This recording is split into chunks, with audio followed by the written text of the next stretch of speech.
The sound of water never stopped. That was the first thing Vera Halstad learned about living at the edge of a waterfall. The second thing was that most people couldn't stand it for more than an hour. She had been here for 3 months now, and the roar had become something else entirely. Not silence, but close enough. A constant that her mind had learned to wrap around like insulation, filtering out everything except what mattered. The crack of a branch, the shift of snow on the ridgeline above, the particular whistle of wind that meant a storm was building over the peaks to the west.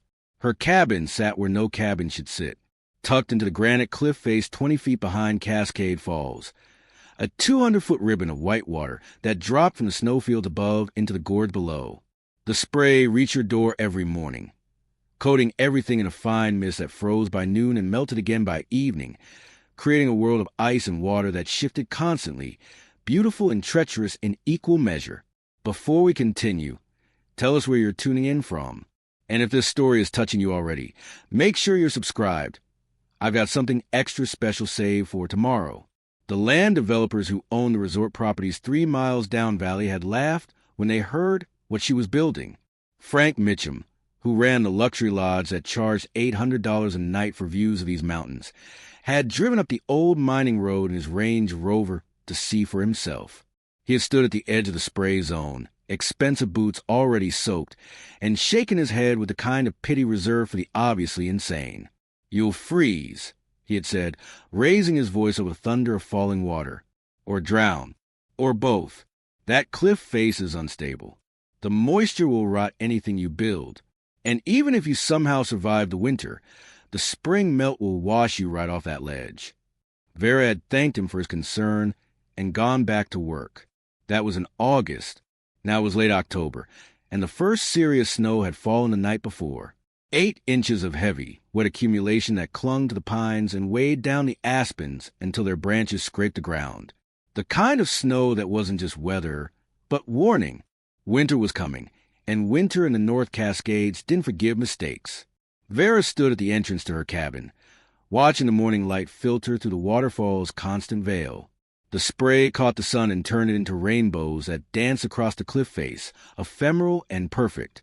Behind her, the cabin was dark and dry, carved partly into the natural cave system that ran behind the falls, partly built out with timber she had hauled up the mountain piece by piece. The engineering had taken her 2 years to plan and 4 months to execute, not because she was slow, but because she was careful, because her husband had been a hydrological engineer before the cancer took him, and he had taught her that water was the most powerful force on Earth, but also the most predictable if you understood what you were looking at. David had sketched the original design in his hospital room during the last weeks, his hands shaking from medication, but his mind still sharp, still seeing things no one else could see.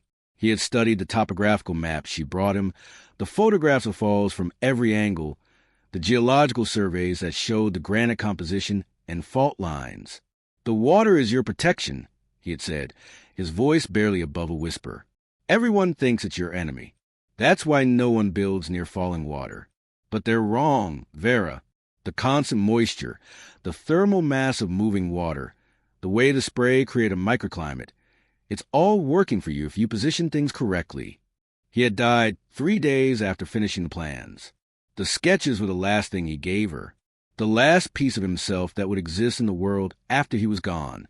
She had carried those plans like a promise through the funeral where his colleagues from the engineering firm whispered about her mental state, through the sale of their house in Seattle where the realtor kept asking if she was sure, if she had really thought this through, if she understood what isolation would mean.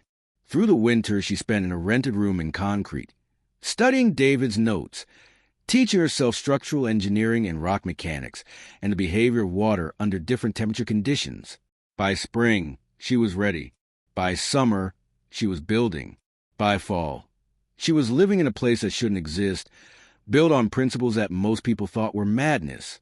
The cabin measured 16 feet by 20 feet, modest by any standard, but larger than Helm Coronen's tunnel shelter, more sophisticated than the stone ruins Alara Thorne had adapted. Vera had learned from both approaches, without copying either. The rear wall was living granite. The cliff face itself, sealed where necessary with hydraulic cement, but largely left natural. The side walls were double-layered. Inner timber framing with rock wool insulation, outer stone facing gathered from the gorge below, and mortar with a lime mixture that could flex with the constant vibration from the falls. The front wall was the masterpiece. A double-door system created an airlock vestibule that kept the spray out while allowing access. The outer door was cedar, oiled and fitted with rubber gaskets, designed to shed water like a boat hull. The inner door was insulated, creating a thermal barrier that trapped warmth inside while the outer vestibule remained at ambient temperature. Above the doors, David had specified a transom window, not for light. There was plenty of that from the skylight she had cut into the cave ceiling, but for ventilation. Hot air rose and needed somewhere to go, especially in a space heated by a wood stove. The transom could be open in summer or closed in winter, adjusted based on conditions, part of the constant calibration that living here required. The stove sat in the northwest corner, its pipe extending up through a carefully flashed opening in the cave ceiling. She burned pine and fir, both abundant in the forest below, both dry enough after a summer of seasoning to produce steady heat without excessive creosote buildup. The smoke rose straight up, drawn by the natural draft of the cave system, dispersing somewhere high above before it reached open air. But the real genius of the design wasn't what she had built. It was what she hadn't had to build. The waterfall created a thermal barrier that most people couldn't comprehend without seeing it. Moving water didn't freeze the way standing water froze. Even in the deepest cold, the falls kept falling, the spray kept spraying, and the moisture in the air created a microclimate that was consistently warmer than the surrounding forest. Not warm. Nothing up here was warm, but warmer. 5 degrees, maybe 10 on the coldest nights. The difference between pipes that froze and pipes that didn't. Between comfort and suffering. Between survival and something else entirely. The constant moisture also meant constant humidity, which most people thought of as uncomfortable, something to be eliminated with dehumidifiers and exhaust fans. But Vera had learned what the old-timers in dry mountain cabins knew. Humid air felt warmer than dry air at the same temperature, and humid air held heat better, resisted the kind of temperature swings that could crack plaster and warp wood and make a cabin uninhabitable without constant fire tending. She had hygrometers mounted in 3 locations, inside the cabin, in the vestibule, and outside the spray zone. The readings told a story that would have surprised Frank Mitchum and his resort engineers. Inside, 45% humidity, 52 degrees Fahrenheit with no fire burning overnight. Vestibule, 85% humidity, 38 degrees. Outside, 15% humidity, 28 degrees. The waterfall was doing exactly what David had predicted. It was creating a buffer zone that moderated temperature and held heat. She was living in a microclimate, a pocket of less harsh conditions surrounded by a wilderness that was already testing the limits of human endurance. Her water supply came from a spring-fed pool 50 feet upstream from where the falls began their plunge. She had buried a 1-inch poly line 18 inches deep, following the contour of the cliff, protected from freezing by the geothermal warmth that kept the spring flowing year-round. The line terminated in a reservoir tank mounted on the cliff face above her cabin, gravity-fed, simple, requiring no pump or power source. For power, she had solar panels mounted on the ridge above the falls, wired down through conduit she had drilled into the granite. The panels generated barely enough to keep her batteries charged during the short winter days, but enough was enough. LED lights, a small laptop for the engineering journals she still read, a phone that rarely had signal but could reach the ranger station emergencies. She wasn't hiding from civilization. She was just choosing how much of it she wanted. The neighbors down valley thought otherwise. They thought she was running. Maybe from grief, maybe from reality, maybe from the ordinary demands of life among other people. They weren't entirely wrong, but they weren't entirely right either. Vera had learned something in the 2 years since David died. Grief didn't go away.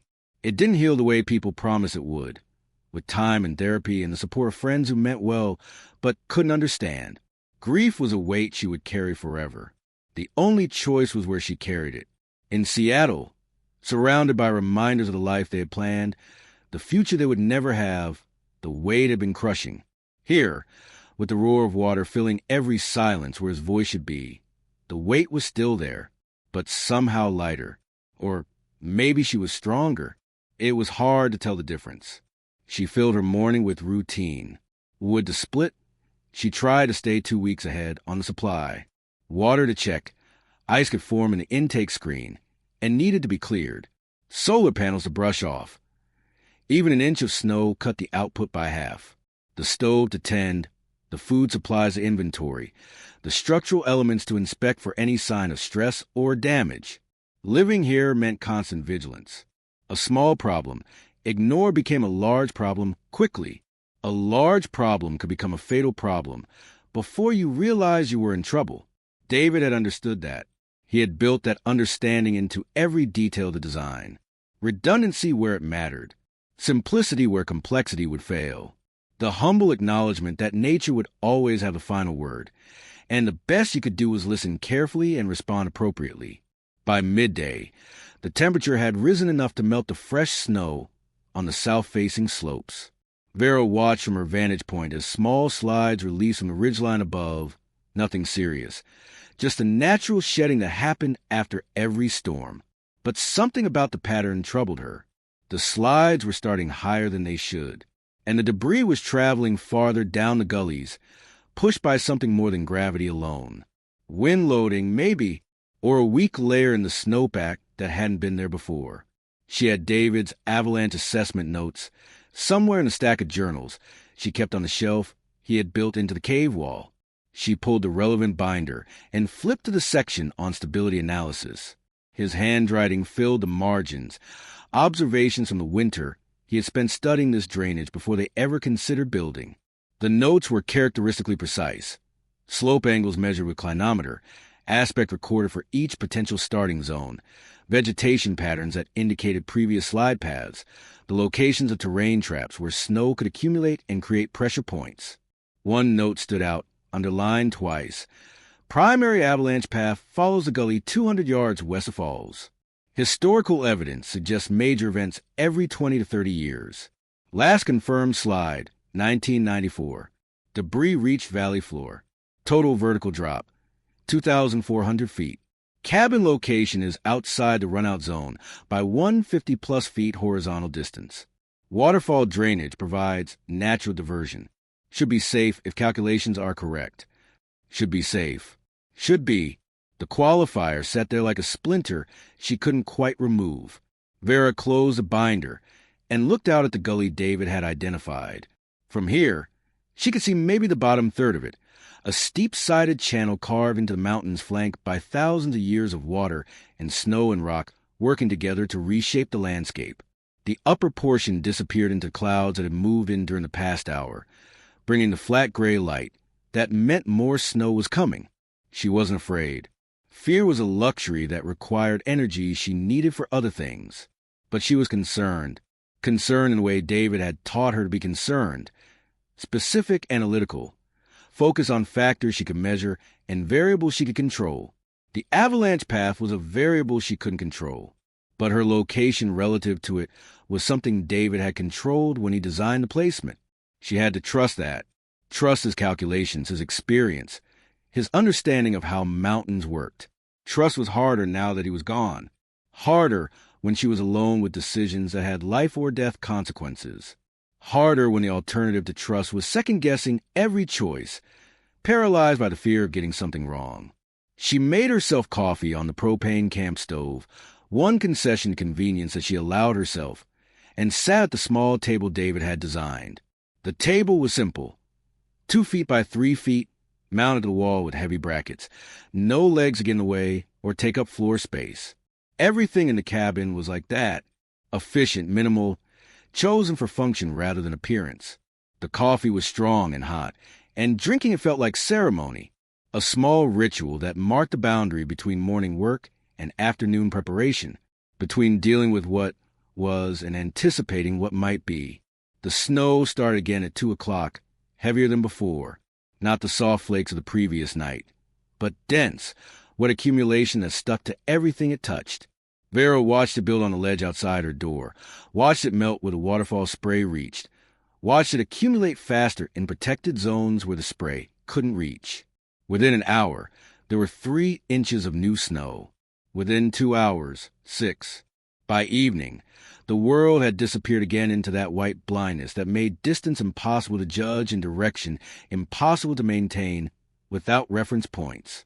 She lit the lanterns early, the LED bulbs casting their harsh, efficient light across the cabin's interior. The solar batteries were down to 40%, not dangerous yet, but headed that direction if the storm continued and the panels stayed buried. She could ration power, use candles or ambient light, save the LEDs for tasks that required clear vision. The wood stove ticked and popped as the fire settled into coals. The temperature inside held steady at 58 degrees, comfortable with a sweater, survivable with everything she owned piled on top of her sleeping bag. Outside, according to the wireless sensor she had mounted in the spray zone, it was 22 degrees and dropping. The waterfall kept falling. The sound was constant, eternal, the heartbeat of this place. Vera lay in her sleeping bag and listened to it the way she used to listen to David's breathing in the night. Steady and sure. Proof that the world was still working the way it was supposed to work. Proof that some things didn't change just because everything else had. She slept fitfully, waking several times to check the stove, to listen to the wind, to watch the snow accumulate on the skylight until it blocked the stars she had been able to see before. Each time she woke, she thought about the gully 200 yards west, about the snow loading on the slopes above, about the weak layer that might or might not be forming between the old snow and the new, about whether trust was enough when the mathematics of survival came down to feet and inches, and the correctness of calculations made by someone who wasn't here to double-check them. Morning came gray and heavy. The storm hadn't broken, hadn't even paused. Vera measured 14 inches of new snow on the accumulation stake she had mounted outside the vestibule, added to yesterday's 8. That was 22 inches in 36 hours. Heavy, wet, dense snow that weighed roughly 15 pounds per cubic foot, the kind of loading that turned slopes into weapons. She made oatmeal for breakfast and ate it standing at the door, watching the world beyond the waterfall's veil. Nothing moved. No birds, no deer, no signs of life except the falling snow and the relentless water. The quiet was profound, not peaceful. There was nothing peaceful about it. This was the quiet of a mountain holding its breath, waiting for something, building toward something. The kind of quiet that meant you should be paying attention, that meant conditions were shifting in ways that mattered. Vera pulled on her insulated bibs and heavy coat, her waterproof boots and mittens. She stepped into the vestibule and paused there, letting her body adjust to the temperature drop, letting her eyes adapt to the dimmer light. Then she opened the outer door and stepped into the spray zone. The moisture hit immediately, soaking through her outer layers in seconds, beating on the waterproof fabric, running down in rivulets that would freeze if she stayed out here long enough. But she wasn't staying. She was checking, verifying, making sure that everything she could control was still under control. The water intake was clear. The solar panels were buried, but she had expected that. The propane tanks were secure. The emergency supplies she kept in the waterproof boxes were accessible. The escape rope she had anchored to the cliff face above was still solid. She was as ready as she could be for whatever came next. What came next arrived at 10:17 a.m. on October 28th, announced by a sound that wasn't part of the normal mountain vocabulary. Not the roar of the waterfall, not the whistle of wind through the pines, not the crack of a branch breaking under snow load. This was deeper, lower, a rumble that came from somewhere inside the mountain itself. A sound that built and built until it seemed like the entire world was coming apart. Vera was inside when it started. She ran to the door and looked west toward the gully, toward the slope David had calculated was safe, toward the terrain she had trusted would protect her. The mountain was moving, not the whole mountain, just a piece of it, but a piece that looked like everything, a wall of white that had detached from somewhere high in the clouds and was now thundering down the gully with the inevitability of gravity and the violence of an explosion. The avalanche was massive, thousands of tons of snow moving at speeds that made thought impossible and escape absurd. Vera watched it come, watched it fill the gully, watched it approach the point where David's calculations said it would stop, where the terrain would force it to spread and slow and deposit its load harmlessly away from her location. She watched it reach that point, and she watched it keep coming. The avalanche didn't stop where it was supposed to stop. David's calculations had been based on a 1994 event, on historical evidence carved into the trees and topography, on the mathematical models that predicted run-out distance based on vertical drop and snow density and the friction coefficients of different terrain types. He had been meticulous, conservative. He had built in safety margins that should have been more than adequate. But the mountain didn't care about safety margins. Vera watched the leading edge of the debris field spread across the lower slope, filling the drainage, burying the forest, approaching the invisible line that separated safe from unsafe.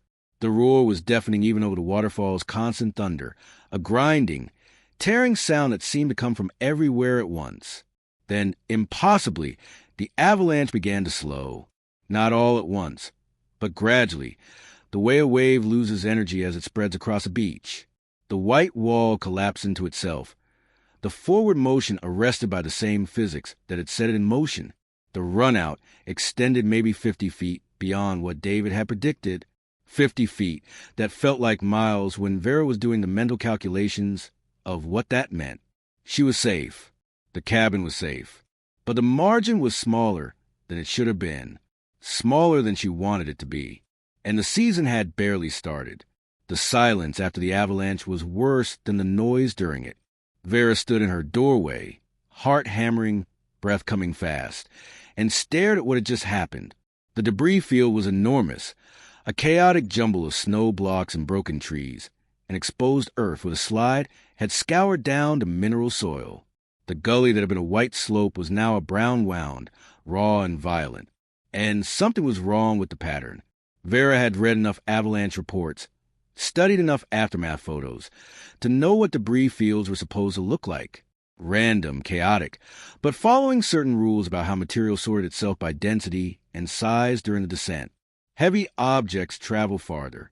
Fine particles settled in specific patterns. There was order in the chaos if you knew what to look for. This debris field had something else. Something that didn't fit the pattern. Along the eastern margin, where the slide had come closest to the waterfall drainage, there was a linear feature, not natural, too straight, too regular. Something man-made that the avalanche had exposed. Vera grabbed her binoculars from the shelf and focused on the anomaly. At first, she couldn't make sense of what she was seeing. Then, as her brain processed the shapes and shadows, understanding came like cold water down her spine. Timber, old timber, weathered gray, still partially buried but visible enough to show structure. Not random deadfall, not scattered branches. Beams, framing, the remains of something that had been built here, something that had been buried for years or decades, something the mountain had just uncovered like a secret it could no longer keep. She needed to see it closer, needed to understand what she was looking at.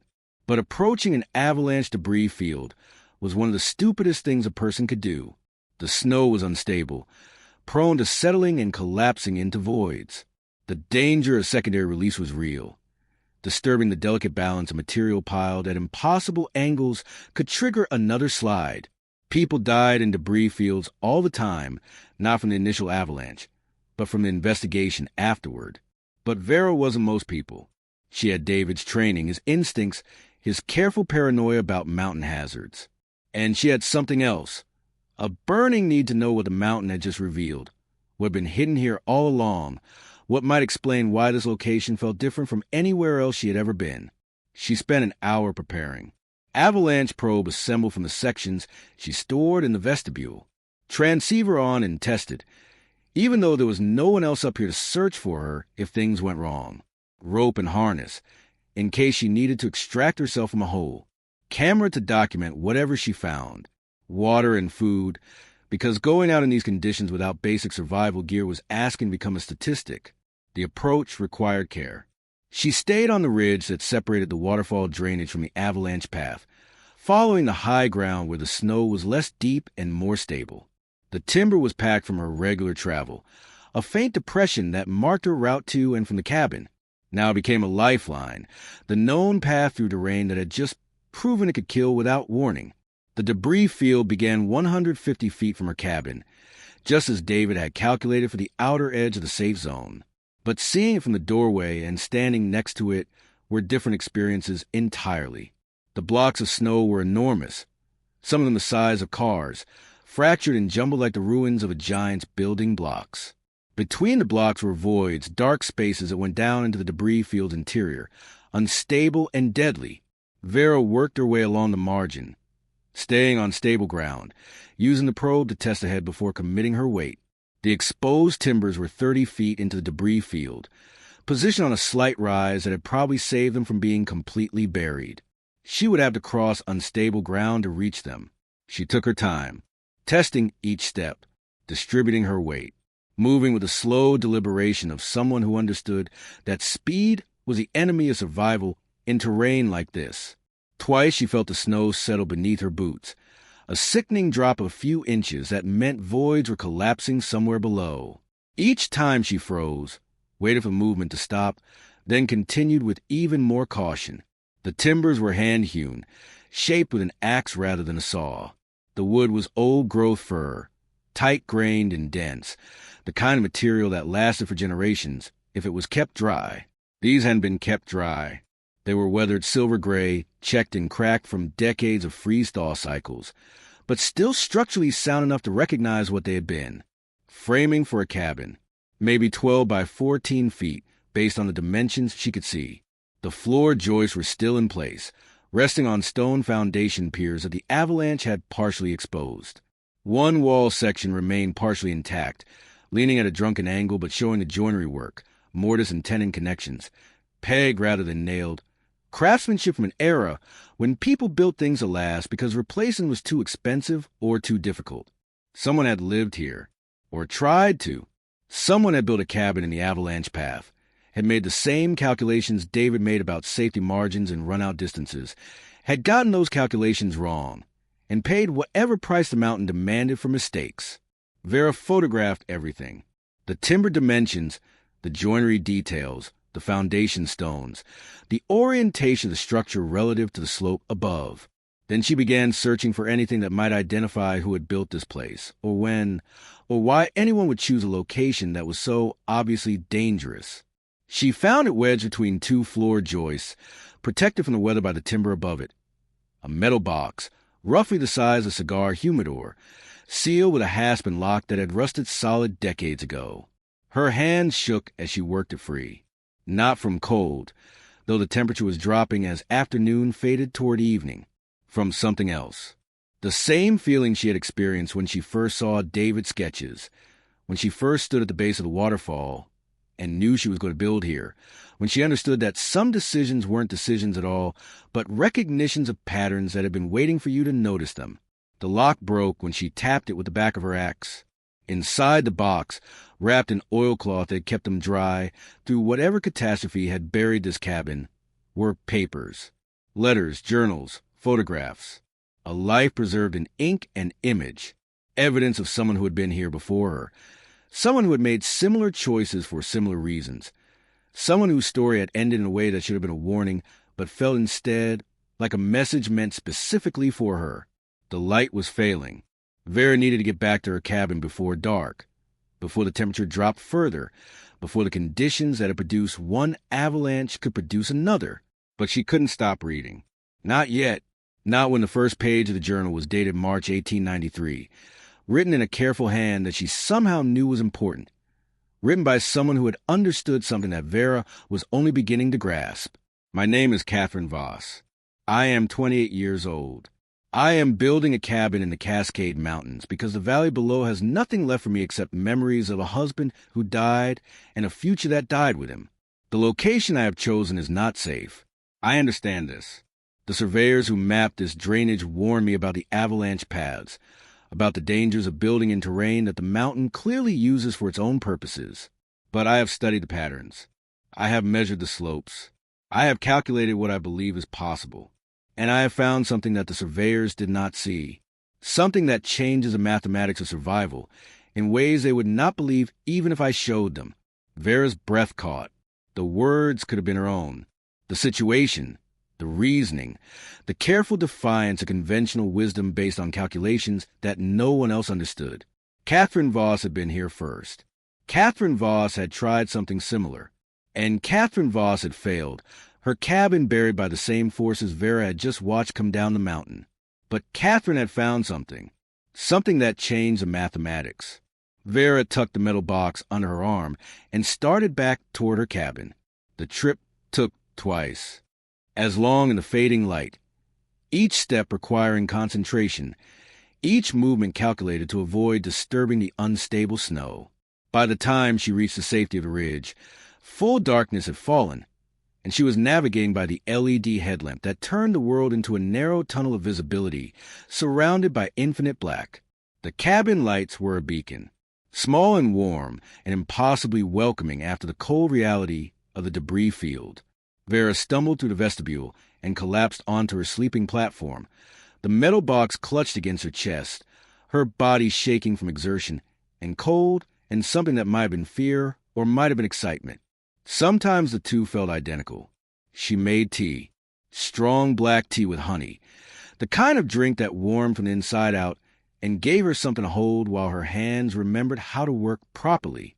Then she spread Catherine's papers on the table and began to read. The journal covered 3 years, from March 1893 to February 1896. Catherine had been a surveyor's wife, educated in mathematics and cartography in an era when such education for women was rare, but not unheard of. Her husband, Thomas, had been killed in a surveying accident in the Snoqualmie Pass, leaving her with knowledge and skills but no way to apply them in a society that didn't hire female surveyors. She had used her settlement money to purchase 160 acres in this drainage under the Homestead Act. The land was cheap because it was dangerous, isolated, prone to avalanches and floods, and all the other hazards that made permanent settlement nearly impossible. Most homesteaders took one look and moved on to easier claims. Catherine had stayed. Her reasoning was documented in entries that read like engineering reports rather than personal journals. She had surveyed the entire drainage, mapped the avalanche paths, measured the slope angles, recorded the vegetation patterns that indicated historical slide activity. Then she had done something that the official surveyors hadn't done. She had studied the waterfall. The falls create a phenomenon I have never seen documented in the surveying literature. The constant spray produces a zone of higher humidity and warmer temperature that extends approximately 200 feet in all directions from the plunge pool. Within this zone, snow accumulation is reduced by 30 to 40% compared to surrounding terrain. More significantly, the snow that does accumulate is less dense, more cohesive, less prone to the weak layer formation that produces avalanche conditions. I have spent 2 winters observing this effect. The pattern is consistent. The waterfall drainage acts as a buffer, a zone of reduced hazard within a landscape of elevated risk. If I position my cabin correctly, using the waterfall's protective effect while maintaining distance from the spray zone itself, I believe I can achieve safety that would be impossible anywhere else in this drainage. Vera read the passage 3 times. Her heart was pounding. Catherine had seen it, had understood the same principle David had understood, had arrived at similar conclusions through similar analysis, separated by more than a century but connected by the logic of water and stone and the physics of mountain weather. But Catherine's cabin wasn't behind the waterfall. It was beside it, positioned in what she believed was the optimal location to benefit from the spray's protective effect while avoiding the moisture problems that came from being too close to the falls themselves. And the avalanche had destroyed it anyway. Vera flipped forward in the journal, looking for the entry that would explain what went wrong, that would document the failure of Catherine's calculations. But the journal ended abruptly in February 1896, with no explanation, no final entry to close the story. Just a gap where the rest should have been. The photographs were more helpful. They showed the cabin at various stages of construction, Catherine herself in some of them, a tall woman with severe features and determined eyes, wearing men's work clothes and holding carpenter's tools with obvious competence. The images showed details that the journal didn't mention. A small greenhouse attached to the south wall, a water system that ran from somewhere upstream, a woodshed positioned to block the prevailing wind. And in the background of several photos, barely visible but unmistakable once Vera knew what to look for, was the old avalanche path. A different path, Not the gully 200 yards west where the slide had just come down, but a second path running between Catherine's cabin and the waterfall itself. Vera pulled out the topographical maps she kept on the shelf. Modern maps, printed from USGS data, showing current conditions with precision that Catherine's hand-drawn surveys could never match. She traced the contour lines with her finger, following the terrain from the peaks above down through the various gullies and drainages that fed into the main valley. Two primary avalanche paths. The western gully that David had identified and calculated, and a secondary path running down the waterfall drainage itself, narrower, steeper, less obvious, but potentially more dangerous because it funneled directly toward the falls. David had known about this path.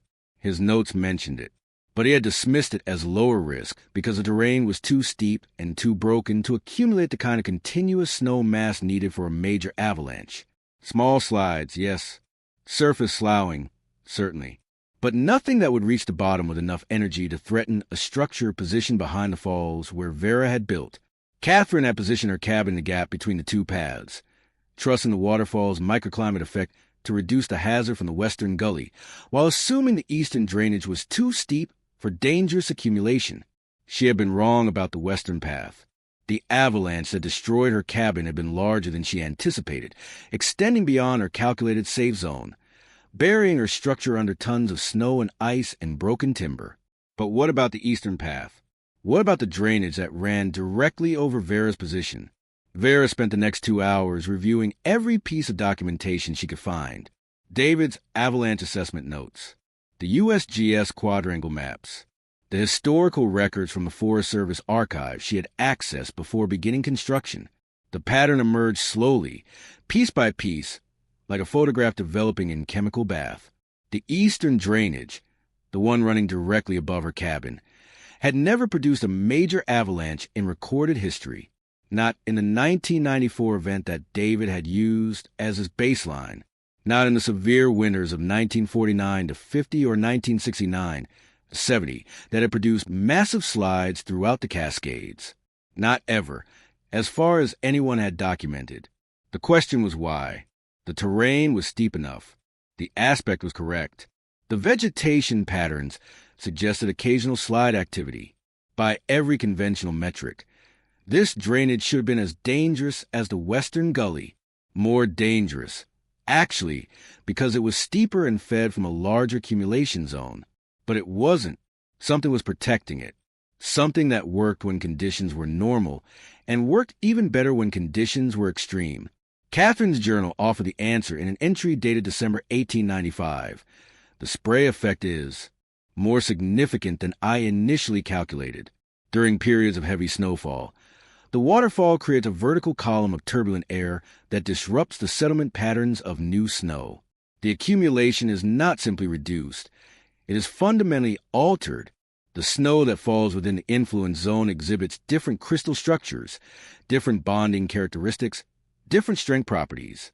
I have observed this phenomenon during 3 significant storms now. In each case, the snow immediately adjacent to falls fails to develop the weak layers that form elsewhere in the drainage. The constant moisture, the air turbulence, the temperature differential, these factors combined produce a snowpack that is more stable, more resistant to avalanche release than any mountain snowpack I have previously studied. If I could position my cabin within the zone of influence, I believe I could achieve complete protection. But the moisture is too severe. The spray would rot any structure within 50 feet of the falls. I am forced to choose between 2 hazards, moisture that will destroy my building slowly or avalanches that will destroy it instantly. I have chosen to accept the avalanche risk. I believe my calculations are sound. I believe the western path will not extend to my location except in the most extreme circumstances. I believe I am safe. But belief is not the same as certainty. And in the mountains, uncertainty is always waiting. The final entry was dated February 14th, 1896. Heavy snow for 5 days. The accumulation is approaching 60 inches. I can hear the mountain moving at night, the small releases that indicate instability on the slopes above. Tomorrow I will need to go down valley for supplies. I am leaving this journal and the important papers in the metal box Thomas gave me, sealed against weather. if something happens, if I do not return, if someone finds this place after I am gone, let them know that I tried. Let them know that I understood what I was attempting. Let them know that I was not simply reckless, but calculated in my risk-taking. Let them know that sometimes the only way forward is through dangerous terrain, and the only choice that matters is whether you face that danger with your eyes open. Vera closed the journal and sat in silence. Outside, the wind had picked up, driving new snow against the cabin walls, building the accumulation deeper. The conditions were worsening. The season was just beginning, and she was living in a place that had killed someone who had understood exactly what she was doing, who had made careful calculations, who had believed, wrongly, that belief was enough. But Catherine had made a different choice. She had positioned her cabin outside the protective zone, betting that the waterfall's influence would reduce the hazard enough without requiring her to face the moisture problems that came with proximity to the falls themselves. Vera had made the opposite choice. She had built behind the waterfall, accepting the moisture challenges in exchange for protection that Catherine had identified but couldn't use. David's design had solved the moisture problem through engineering. The double-door vestibule, the ventilation system, the drainage details that channeled water away rather than allowing it to accumulate, which meant Vera was living in the one location that combined Catherine's insight about the waterfall's protective effect with modern engineering that made that location viable. She was living where Catherine should have built, where the mathematics of survival worked in ways that no one who hadn't studied the specific location would believe, unless the mathematics were wrong, unless the protection wasn't complete, unless there were failure modes that neither Catherine nor David had anticipated. Vera made herself eat something, freeze-dried soup that tasted like cardboard but provided calories she would need. Then she pulled on her outdoor gear again and stepped into the vestibule. The temperature had dropped to 18 degrees. The wind was gusting to 30 miles per hour. The snow was falling so heavily that she couldn't see beyond the spray zone, couldn't see the ridge above or the valley below, or anything except the white curtain that surrounded her like a shroud. She needed to check the eastern drainage, needed to see the accumulation patterns firsthand, needed to verify that the protection Catherine had identified was still functioning, that the turbulent air column was still disrupting the snow settlement, that the weak layers weren't forming in ways that could produce catastrophic failure. The climb up the cliff face took 20 minutes on the rope system she had installed for exactly this purpose. Fixed line running from anchor points she had drilled into the granite, ascending in stages, protected from the worst of the spray by the geometry of the rock. It was technical climbing, requiring focus and strength, but nothing she hadn't done dozens of times during the construction phase. The top of the cliff opened onto the accumulation zone, the broad bowl where snow gathered before funneling into the drainage that would carry it over the falls. In stable conditions, this was a beautiful place, peaceful and pristine. Tonight, it was a white hell, wind-blasted and featureless, the kind of environment where people got disoriented and walked in circles until hypothermia took them. Vera clipped into the safety line she had strung along the cliff edge and began working her way toward the gully that fed the eastern drainage. Her probe went down easily in some places, hit resistance in others. She noted the patterns, marking the locations where hard layers indicated old snow, soft layers indicated new accumulation, and inconsistent resistance indicated the kind of weak layer structure that produced avalanche conditions. The patterns were wrong. Not dangerous wrong. Weird wrong. The snow adjacent to the waterfall's influence zone showed exactly what Catherine had described. Unusual density, inconsistent layering, bonding characteristics that didn't match anything in the standard snowpack classification systems. It was as if the waterfall was creating its own snow type, material that didn't fit the normal categories because it had formed under conditions that didn't exist anywhere else. But 100 feet away, beyond the influence zone, the snowpack was textbook avalanche terrain. Weak layer 40 inches down, hard slab above it, loading rapidly with a new snow that kept falling. All the ingredients for a major release. All the warning signs that the mountain was preparing to move again. Vera retreated to the cliff edge and began her descent. The rope was ice-coated now, slippery in her mittened hands, requiring concentration to maintain control.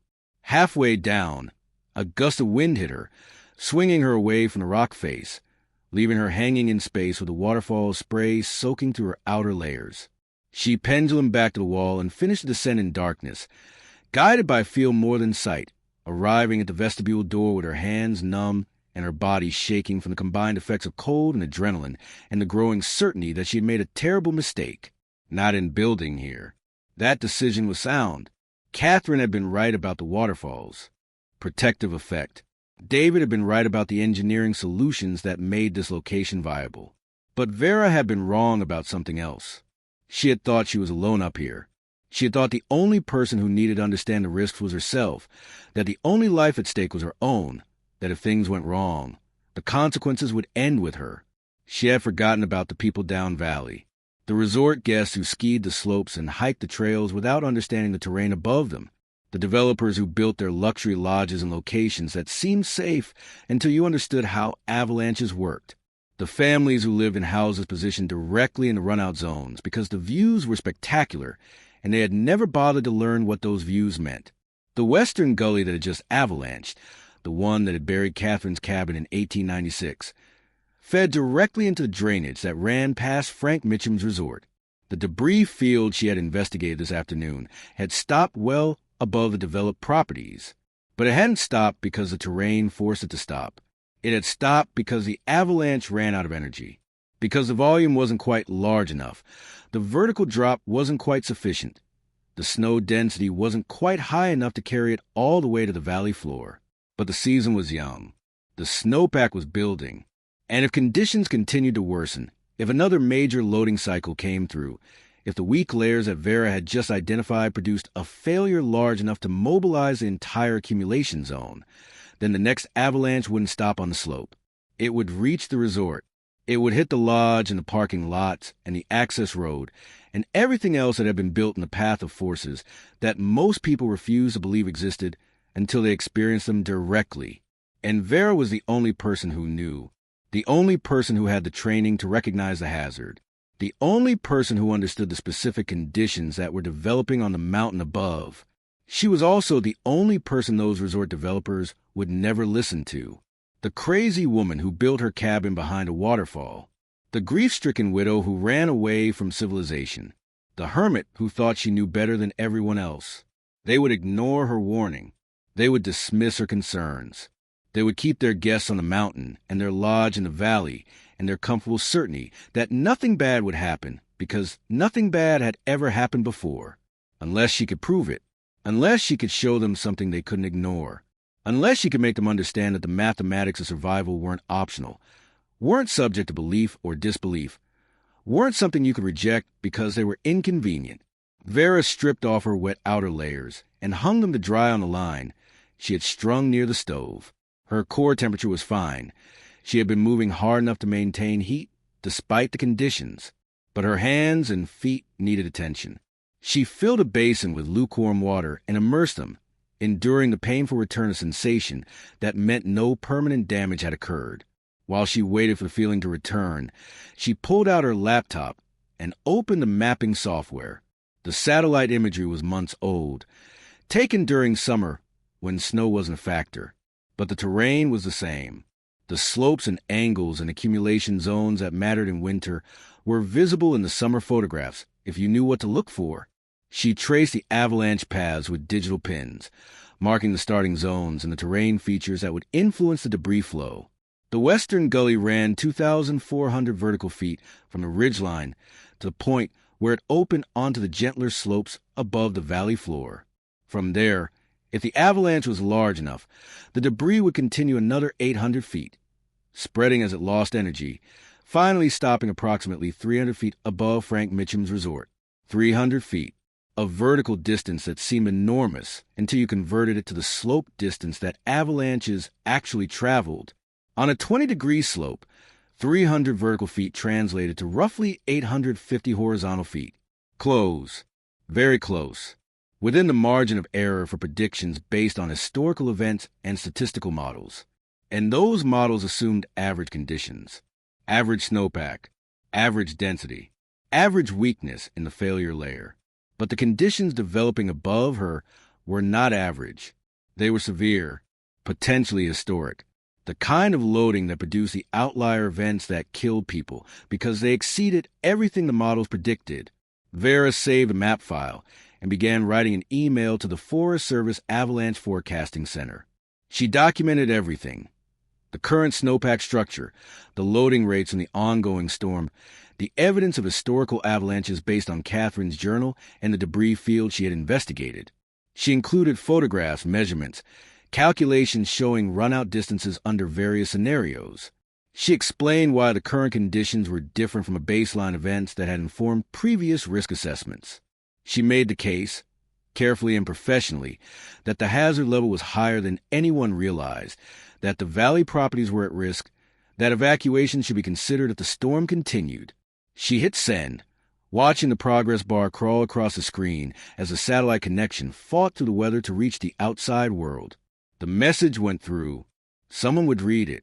Someone would make a decision about whether to take it seriously. But Vera knew how these things worked.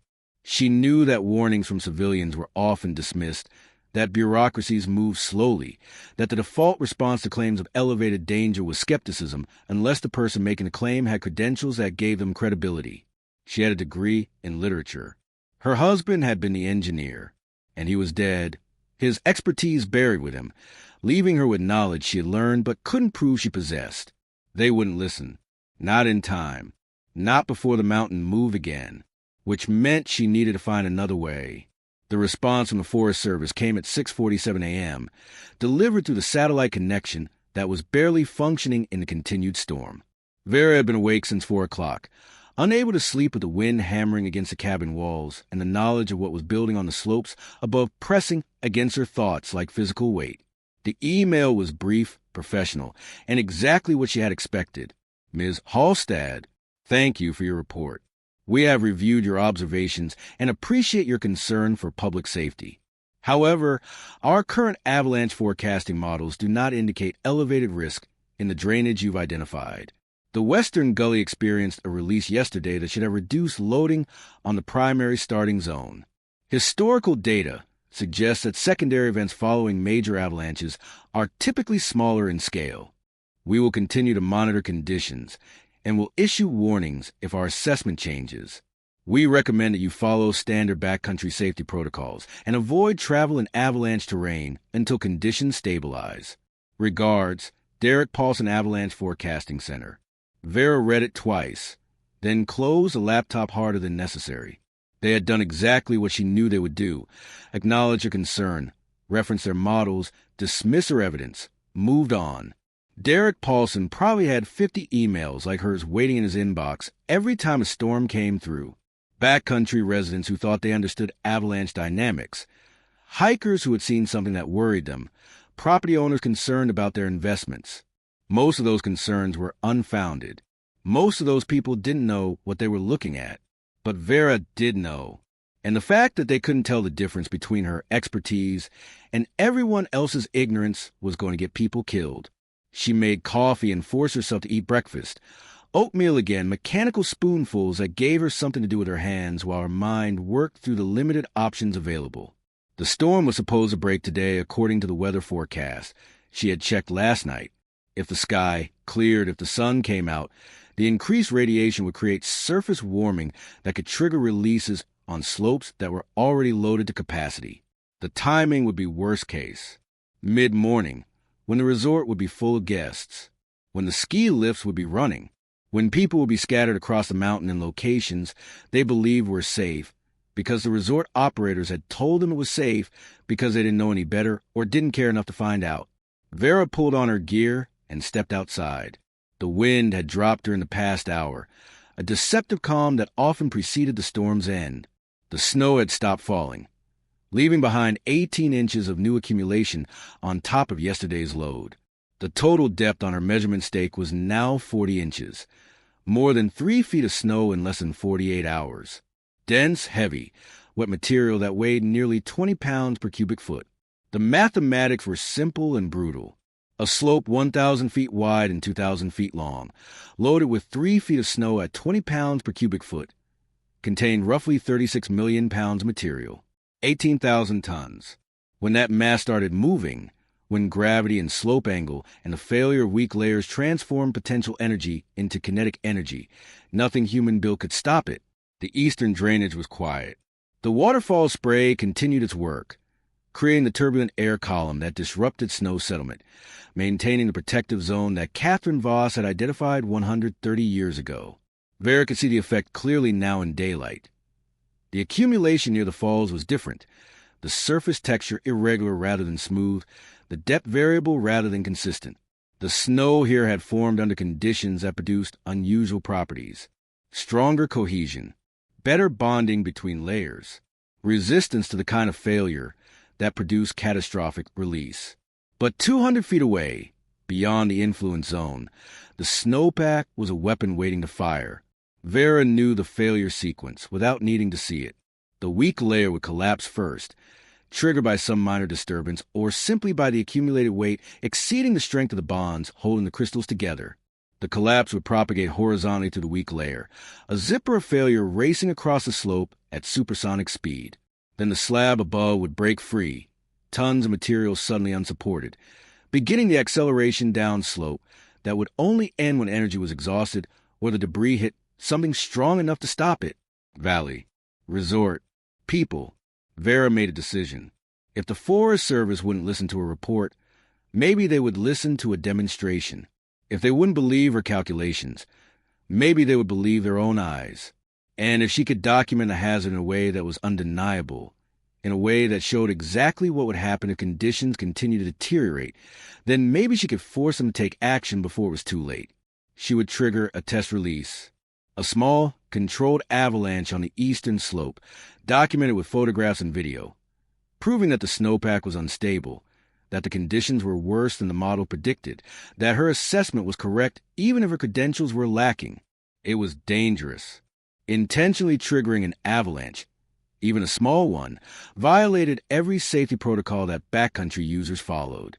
But doing nothing while people remained in danger violated something more fundamental than protocols. It violated the obligation that came with knowledge, the responsibility that came with understanding, the debt that survivors owed to those who hadn't learned what they needed to know yet. The equipment she needed was already in her cabin. Avalanche cord, bright orange rope that could be trailed behind her as she crossed suspect terrain, increasing her chances of being located if she was buried. Transceiver tested and functioning. Probe and shovel. Emergency whistle. And most importantly, the camera with its weatherproof housing, capable of recording video that would document everything that happened. She spent an hour setting up. The camera went on a tripod position on the safe side of the eastern drainage, aimed at the test slope she had selected. The slope was steep enough to be representative, 38 degrees, well within the avalanche-prone range, but small enough that the resulting debris wouldn't threaten anything downstream.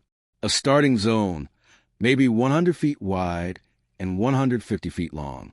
If it released, it would produce a slide large enough to demonstrate the hazard without creating catastrophe. The trigger method would be simple. She would ski across the top of the test slope, her weight providing the disturbance needed to initiate the failure. If the snowpack was as unstable as she believed, the slab would fracture beneath her. She would have seconds to ski clear before the debris caught her. If she was fast enough, if her line was good, if she didn't make any mistakes, she would reach safe ground before the wave overtook her position. And if she wasn't fast enough, the avalanche core would mark her burial location. The transceiver would transmit her position. And eventually, someone would come looking for the crazy woman who built her cabin behind a waterfall. They would dig her out. They would write a report. They would file her death under preventable accident, violated safety protocols. But they would also see the video. They would see the avalanche she triggered. They would see the snowpack structure she had warned them about. And maybe, if she was lucky in ways that didn't require her to survive, they would evacuate the resort before the mountain killed everyone who thought they were safe because the model said so. Vera stood at the top of the test slope and looked down at the consequences of her decision. The run was maybe 400 vertical feet, from start to finish.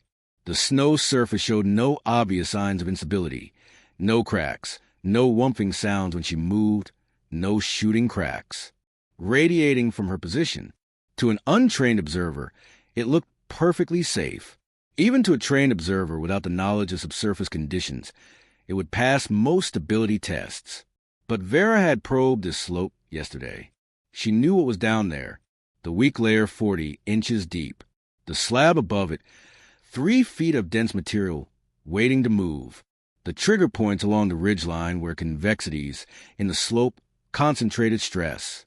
All the ingredients for failure. All the warning signs that said this slope wanted an avalanche. It just needed an excuse. She would give it one. The first turns were cautious, carving across the fall line rather than pointing straight down, testing the snow's response to her weight. Nothing. No sensation of movement beneath her skis. No audible clues. The surface snow was soft but supportive, providing good edge hold, skiing better than it had any right to given conditions. Then she reached the convexity 50 feet below the ridge, the place where the slope angle steepened, where stress concentrated, where weak layers failed first because the forces were strongest. She made a hard turn, her edges cutting deep, her weight driving down through her skis into the snowpack below. She felt it happen, a sensation like the world dropping away beneath her. Not dramatic, not the earthquake-like shaking she had expected, just a subtle shift, a settling, a sense that something fundamental had changed in the material surrounding her.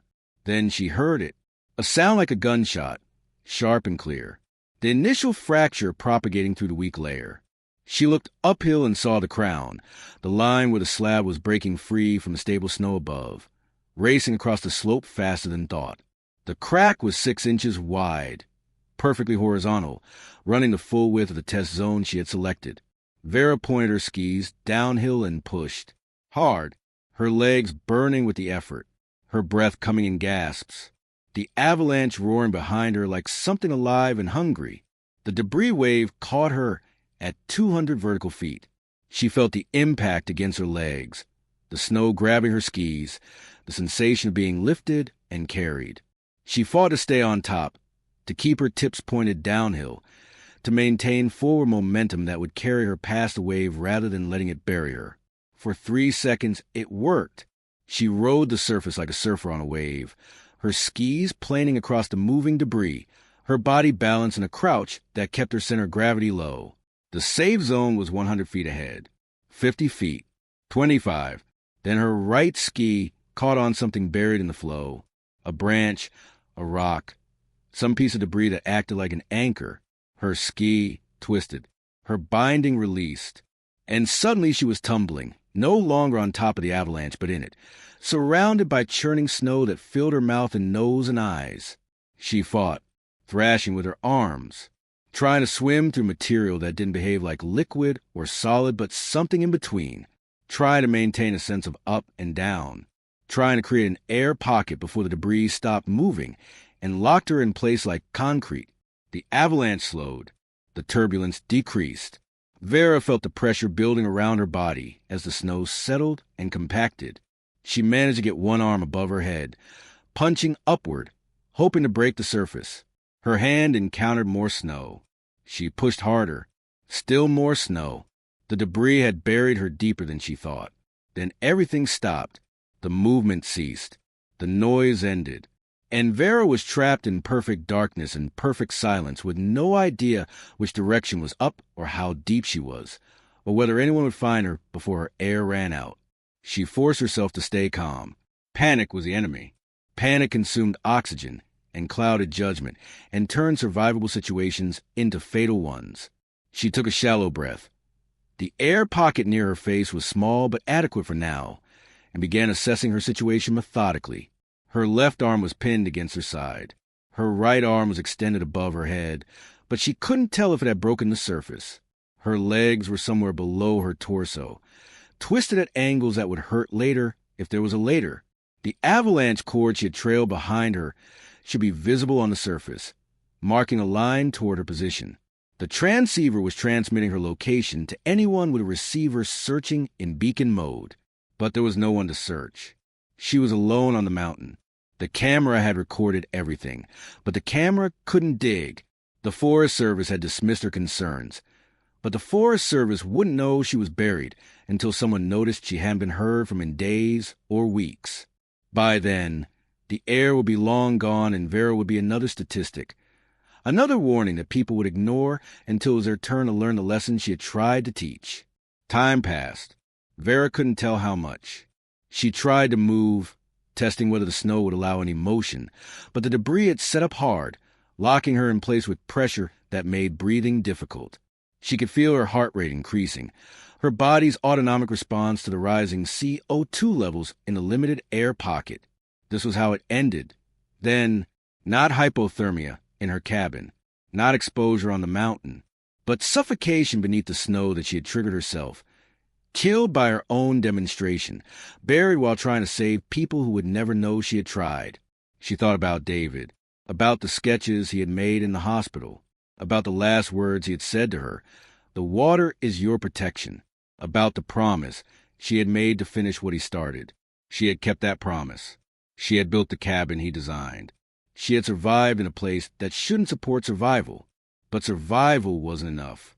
It was never enough. You could survive and still fail. You could do everything right and still lose. You could understand the mathematics perfectly and still die when the numbers didn't add up the way they should. Then Vera heard something, muffled and distant, but real. A sound that didn't belong to the snow or the mountain or her own imagination. A rhythmic scraping. Metal on ice. Someone was digging. She tried to call out, but her chest was too compressed to generate volume. She tried to move, but the snow held her immobile. All she could do was wait and hope that whoever was digging in the right place. The scraping grew louder, closer. Then suddenly there was light. Brilliant, blinding, painful light pouring through a hole in the snow above her face. And a voice, female, urgent. "I've got her. She's alive." Hands reached through the opening, clearing snow from around her face, creating space for her to breathe properly. The pressure on her chest eased as more snow was removed. Then arms were pulling her upward, extracting her from the debris like a birth in reverse, messy and violent and impossible, but happening anyway. Vera emerged into daylight and fresh air and the sight of 3 people she didn't recognize working frantically to free her completely from the snow.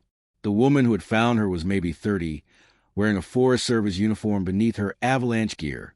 The 2 men with her were operating with practiced efficiency, probing the debris field, expanding the hole, clearing a path for extraction. "Can you move?" the woman asked. "Anything broken?" Vera tested her limbs. Everything hurt, but everything moved. "I'm okay," she managed. Her voice was hoarse, her throat raw from the snow she had inhaled. "How did you find me?" "We were already on our way," the woman said. "Derek got your email." He was about to dismiss it when he saw the weather forecast. Storm clearing, solar radiation, all the conditions for triggered releases. He thought, maybe you were right. Sent us up to assess the slopes. "We were setting up monitoring equipment when we saw you cross the test slope," one of the men added. He was older, maybe 50, with the weathered face of someone who had spent decades in avalanche terrain. "Stupidest thing I've ever seen anyone do deliberately. Also probably the bravest.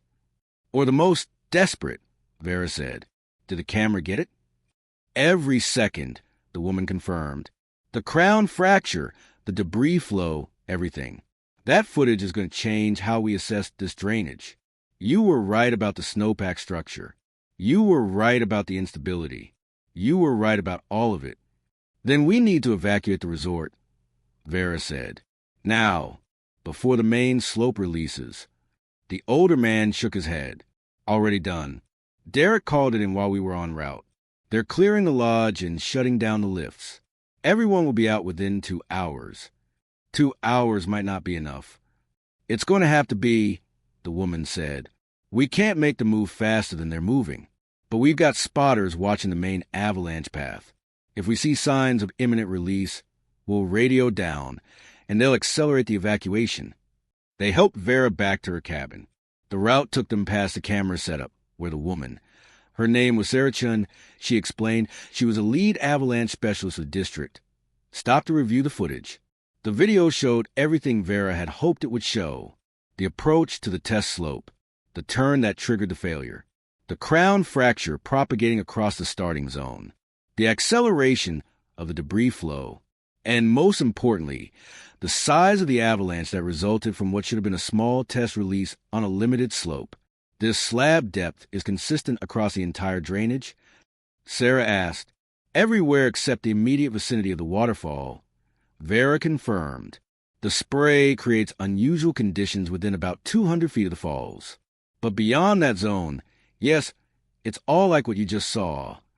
Then the main avalanche path is loaded with somewhere around 20,000 tons of material ready to move, one of the men calculated. He was studying the topographical map, tracing the gully with his finger.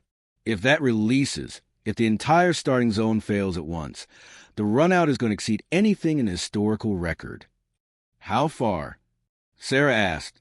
The man did calculations on his phone, inputting slope angles and estimated volumes and material properties.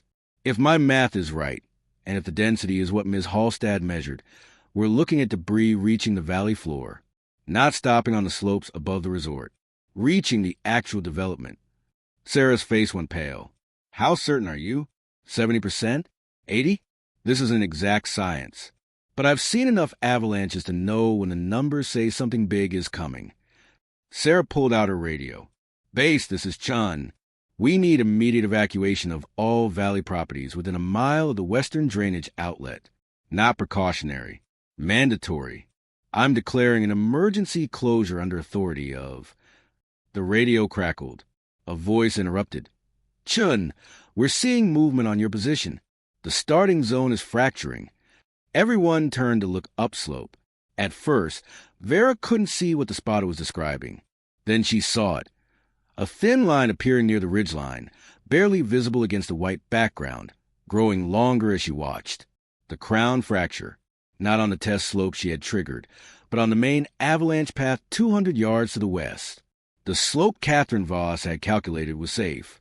The slope David Halstad had studied and measured and determined posed acceptable risk to the valley below. The slope that was now failing along its entire width, releasing thousands of tons of material that had been waiting for exactly the right conditions to let go. Run, Sarah said. Everyone back to the cabin. Now. They ran. Vera stumbled on legs that weren't working properly yet, supported by the older man whose name she still didn't know. Behind them, the mountain was roaring, the sound building and building until it was the only thing that existed, louder than thought, louder than fear, loud enough to make the ground shake beneath their feet. They reached the cabin. Vera pulled the door open, and everyone crowded into the vestibule, then through to the interior. She slammed both doors and leaned against them, breathing hard, listening to the avalanche that was happening somewhere outside in the world beyond her walls. The roar continued for 2 full minutes. Then slowly, gradually, it began to diminish, the sound fading from immediate presence to distant memory, until finally there was only the waterfall again, constant and eternal, the sound that never stopped. Sarah opened the outer door carefully. The spray zone looked the same as it had looked 10 minutes ago. The waterfall was still falling. The cliff face was still standing. Nothing had changed in Vera's immediate environment. But beyond the protective zone, beyond the 200 feet where Catherine's observation still held true, beyond the buffer that David's engineering had allowed Vera to utilize, the mountain had transformed. The western gully was stripped bare, scoured down to bedrock and mineral soil. The forest that had covered the slopes was gone, and in the valley below, visible through the clearing weather, a massive debris field spread across the landscape like a frozen wave. They used binoculars to assess the damage. The avalanche had reached the valley floor just as the calculations predicted, but the debris had stopped approximately 400 feet short of the resort property, close enough to be terrifying, far enough to mean that the evacuation Sarah had ordered had been technically unnecessary. They're going to crucify you for this, the older man said to Sarah. False alarm on a mandatory evacuation. That's going to cost you. Maybe, Sarah said. Or maybe they're going to thank me that nobody died because I took a civilian report seriously enough to investigate instead of dismissing it out of hand. She looked at Vera. You knew this was coming. You documented the conditions. You risked your life to prove you were right. Why? What made this so important that you were willing to bury yourself to make people listen? Vera pulled Catherine Voss's journal from the shelf and handed it to Sarah. Because someone tried to warn people 130 years ago, and nobody listened. She died trying to live in a place she Thought was safe based on calculations that turned out to be wrong. I'm living in the place she should have lived, the place where the calculations work. And I couldn't let history repeat just because the people in charge didn't believe the math. Sarah read the first few pages of Catherine's journal. Her expression changed as she processed what she was seeing. This is historical documentation of avalanche behavior in this drainage. This is evidence of the protective effect you described. She stopped. This is exactly what we needed. Not just your observations from this winter. Historical context that validates the long-term patterns. Catherine understood something that took me 2 years to learn, Vera said. The waterfall created a microclimate that changes everything about how this terrain behaves. She was right about the protective zone. She was just wrong about where to position herself relative to it. She tried to use the protection from a distance. I learned that you have to build inside it, accept the moisture problems, solve them with engineering, lie with the constant spray and the noise and the isolation. But if you do that, if you commit completely instead of trying to find a comfortable compromise, then you can survive what kills everyone else. The radio crackled again. Chun, this is base. The resort is reporting all clear. Everyone evacuated. No casualties. No structural damage. They're asking when they can bring people back. Sarah looked at Vera. What's your assessment? Is it safe now? The main path released, Vera said. That reduces the immediate hazard. But there's still material loaded in the secondary drainages. And we're only 2 days into what's forecasted to be a 3-week storm cycle. My assessment is that nowhere in this valley is safe until the weather stabilizes and the snowpack consolidates. Base. Tell the resort we're maintaining the evacuation order for at least 72 hours, Sarah transmitted. We'll reassess once we have time to survey all the starting zones. They're not going to like that. They don't have to like it. They have to comply. Sarah turned off the radio and sat down at Vera's small table. I need to write a report. Document everything that happened today. Your warning, our investigation, the test release, the main avalanche. It's going to be a long report. And I'm going to need your help with the technical details. I'll tell you everything I know, Vera said. But I need something in return. Name it. I need you to make sure Catherine Voss's story gets told. She died trying to understand this mountain. She made observations that no one else made. She documented patterns that everyone else ignored. She was right about things that mattered. And she was wrong about things that killed her. But she tried. And that needs to mean something. I'll make sure it means something, Sarah promised. Historical avalanche observations from a female surveyor in the 1890s? That's the kind of documentation that changes how we understand terrain evolution. Her journal is going in the archive. Her observations are going in the database. And her name is going on any publications that come from this research. They spent the rest of the day documenting everything. The snowpack structure, the avalanche characteristics, the protective effect of the waterfall, the engineering solutions that made Vera's cabin viable. Sarah took photographs of every detail, measured every relevant dimension, recorded Vera's explanations of how David's design worked and why Catherine's approach hadn't. By evening, when Sarah and her team prepared to descend to the trailhead, the weather had cleared completely. The sun was setting behind the western peaks, painting the snow gold and pink and purple, beautiful enough to make you forget that the same snow had just tried to kill everyone in the valley below. You're not coming down with us? Sarah asked. This is my home, Vera said. I'm staying. Even after what just happened, even knowing how close you came to dying. Especially after that, Vera said. I triggered that avalanche deliberately. I knew what I was doing. I understood the risks. And I survived because I prepared for the possibility of failure. That's what living in the mountains means. Not avoiding danger. Understanding it well enough to face it with your eyes open. Sarah smiled. You sound like someone who's thought about this before. Every day, Vera said. Every single day since my husband died, he gave me the plans for this place. I gave him the promise that I would build it. And now that it's built, now that it works the way he said it would work, I'm not leaving. This is where I can hear his voice. This is where his ideas still matter. This is where I can do something with the knowledge he gave me. Like warning people about avalanches. Like warning people about avalanches, Vera agreed, and maybe doing other things. Maybe studying this location more systematically. Maybe documenting the protective effects well enough that other people can learn from it. Maybe turning Catherine's observations and David's engineering and my own experience into something that helps people understand mountains better. We could use that, Sarah said. The Forest Service, we could use a civilian observer in this drainage. Someone with your knowledge and your commitment.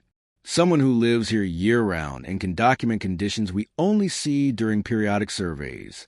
It wouldn't be official employment, but we could provide some funding for equipment and research support. I don't need payment for something I'm going to do anyway, Vera said, but I'll take the equipment, and I'll take the legitimacy that comes from working with the Forest Service instead of being dismissed as a crazy woman who built her cabin behind a waterfall. Deal, Sarah said. I'll send you the paperwork, and I'll include a copy of my report once it's filed. You should know what I'm writing about you, about what you did today, about how many lives you probably saved. After they left, after their headlamps disappeared down the trail toward the valley, Vera stood at her cabin door and watched the stars emerge in the darkening sky. The waterfall roared behind her. The spray caught the last light and turned it into a veil of silver. The mountain was quiet again, temporarily satisfied, waiting for the next storm to test whether the humans had learned anything from this one.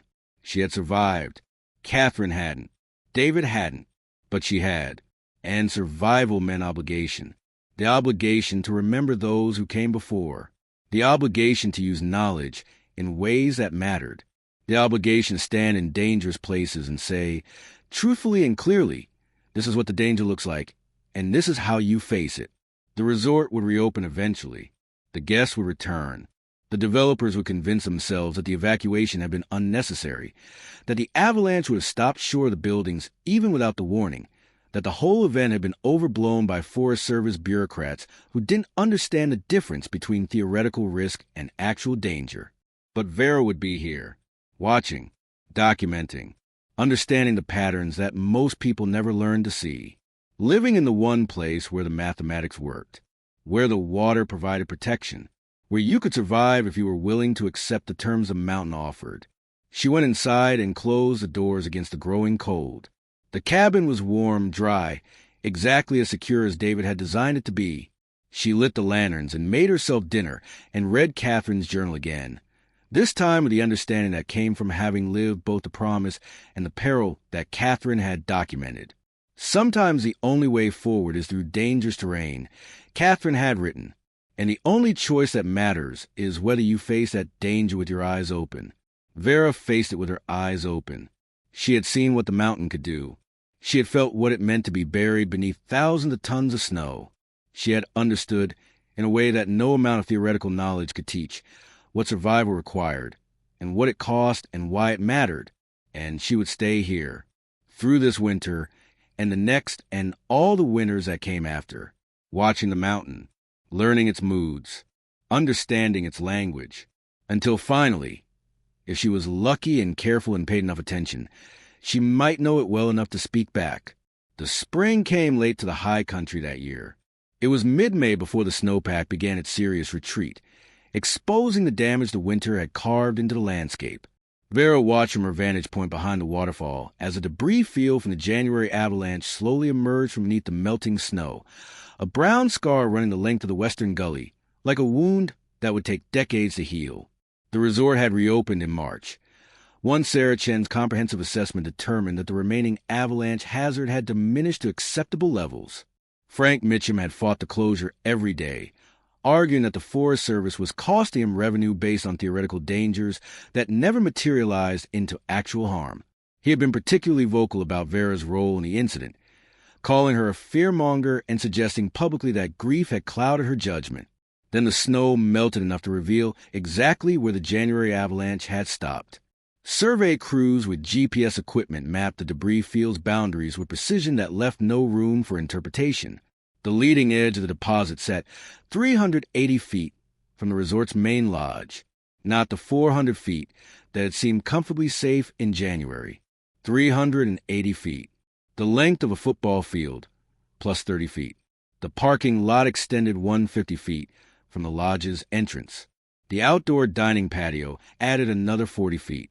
The ski equipment rental building sat at the property's farthest reach, exactly 190 feet from the main structure, which meant the avalanche debris had stopped 190 feet short of buildings, where people would have been present if the evacuation hadn't happened. 190 feet. Not a comfortable margin. Not evidence of overreaction. A distance that measured the difference between Sarah Chun being vindicated and Sarah Chun conducting memorial services. Frank Mitchum stopped making public statements after the survey results were released. He also stopped laughing when people mentioned the crazy woman behind the waterfall. Vera had other visitors that spring. Derek Paulson from the Avalanche Forecasting Center came up the trail in late April, carrying a pack full of meteorological instruments and a sincere apology for dismissing her initial warning. "I get maybe 50 emails like yours every storm cycle," he explained, sitting at her small table with coffee she had made on the propane stove. 90% of them are from people who don't understand what they're looking at. They see a slope and they assume it's dangerous because it's steep, or they hear the mountains settling, and they think it's about an avalanche, or they're just generally anxious, and they want someone official to tell them everything is fine. And the other 10%? Vera asked. The other 10% are people like you. People who actually know what they're seeing. People whose warnings matter. He paused. The problem is I can't tell the difference from an email. I need credentials, institutional affiliation, something that signals expertise beyond civilian observation. Otherwise, I'm drowning in noise, and I miss the signal. So what changes? Vera asked, how do you fix a system that dismisses accurate warnings because they come from the wrong source? We're working on it, Derek said. Sarah's report helped. The documentation you provided, Catherine Voss's historical observations, the video of the test release you triggered, all of that is changing how we think about civilian reports. We're implementing a new protocol for evaluating warnings based on content rather than credentials. If someone demonstrates specific technical knowledge, if they provide measurements and observations that show real expertise, we're going to take them seriously regardless of whether they have a degree in snow science. That won't bring back the people who die before you change the protocol, Vera said. No, Derek agreed. It won't, but it might save the people who would die after. That's all we can do. Learn from the close calls. Adjust the system. Try to be better next time. He had brought her a gift. A professional-grade weather station, solar-powered, with sensors for temperature, humidity, wind speed, snow depth, and a dozen other parameters relevant to avalanche forecasting. The data would transmit via satellite to the Forecasting Center's database, becoming part of a continuous monitoring network that informed their models and predictions.